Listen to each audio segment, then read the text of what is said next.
లతా ఛానల్కి స్వాగతం. ఈరోజు మనం జీరా రైస్ తయారు చేసుకుందాం.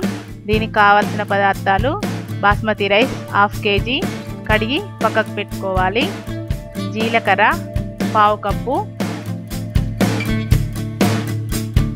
ఉల్లిపాయ 1 తరిగి పెట్టుకోవాలి, పచ్చిమిర్చి చీలికలు 7-8,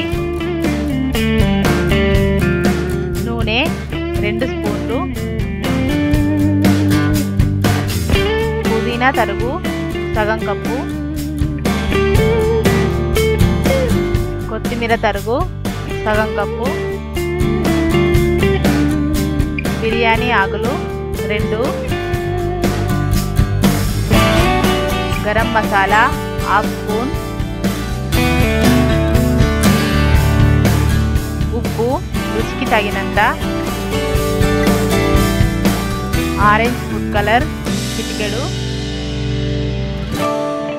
ఆరెంజ్ ఫుడ్ కలర్ని నీళ్ళలో కలిపి పక్కకు పెట్టుకోవాలి.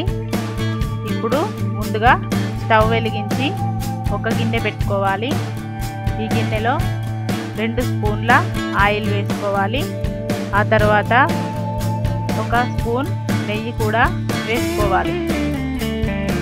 ఆయిల్ వేడెక్కిన తర్వాత 1/2 కప్పు జీలకర్ర వేసి వేయించుకోవాలి. ఆ తర్వాత 2 బిర్యానీ ఆకులు కూడా ఇందులో వేసుకోవాలి. ఇంకా తరిగి పెట్టుకున్న పచ్చిమిర్చి చీలికలు, ఆ తర్వాత ఉల్లిపాయ ముక్కలు కూడా ఇందులో వేసుకొని బాగా వేయించుకోవాలి.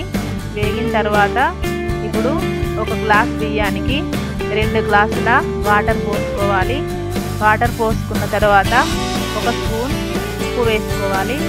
అలాగే 1/2 స్పూన్ గరం మసాలా వేసుకోవాలి. వేసుకున్న తర్వాత మూత పెట్టుకొని నీళ్ళని బాగా మరిగించుకోవాలి.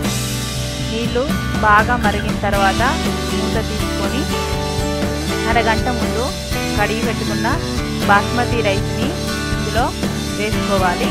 రైస్ వేసుకున్న తర్వాత ఒకసారి కలుపుకొని మూత పెట్టుకొని ఒక 10 నిమిషాలు ఉడికించుకోవాలి. అన్నం ఉడికిన తర్వాత ముందుగా కలిపి పెట్టుకున్న ఫుడ్ కలర్ని చల్లుకొని ఆ తర్వాత కొత్తిమీర తరుగు పైన చల్లుకోవాలి. అలాగే పుదీనా తరుగుని కూడా చల్లుకోవాలి. చల్లుకున్న తర్వాత స్టవ్ సిమ్లో పెట్టుకొని మరొక 2 నిమిషాలు ఉడికించుకోవాలి. ఇప్పుడు జీరా రైస్ రెడీ అయ్యింది. దీన్ని దించుకొని ఒక ప్లేట్లోకి తీసుకోవాలి.